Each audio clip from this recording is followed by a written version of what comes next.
நண்பர்களுக்கு வணக்கம். நான் உங்கள் அன்பு. இன்னையோட நம்ம மக்காச்சோளம் போட்டு 96வது நாள் ஆகுதுங்க. மக்காச்சோளம் நல்லபடியாக இருக்குது. ஆனால் வாட ஆரம்பிச்சிருச்சு அப்படின்னு சொல்லி நேற்று சாயந்தரம் கொஞ்சம் தண்ணி பாய்ச்சிட்டு இருந்தோம். என்ன பண்ணுறது, இப்படி தான் போய்கிட்டு இருக்கு. பருவமழை கொஞ்சம் நல்லா இருந்துச்சுன்னா கரெக்டாக இருக்கும். ஏன்னா கடைசி தண்ணி இது தாங்க.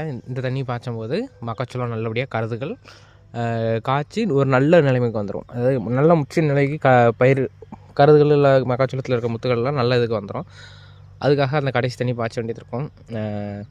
எப்படி பாய்ச்ச போகிறோம்னு தெரியல. ஏன்னா ஒரு சில இதில் உள்ளே போக முடிய மாட்டேங்குது. நல்லா சின்ன சின்னதாக 2 சைடும் சாஞ்சி இதாகிடுச்சு. அது மறுபடியும் நிமித்தினோம் அப்படின்னா தட்டாக ஒடிஞ்சிடும். அதையும் பார்க்க வேண்டியதாக இருக்குது. சரி பார்ப்போம் என்ன பண்ணுன்னு. அதுக்கப்புறம் வந்து நம்ம நெல் பயிர் பற்றி தாங்க. நெல் போட்டிருந்தோம்ல, நெல் போட்டு இன்றைக்கி 45 கிட்டத்தட்ட 46 நாள் ஆகுதுங்க. பொதி வர ஆரம்பிச்சிருச்சுங்க.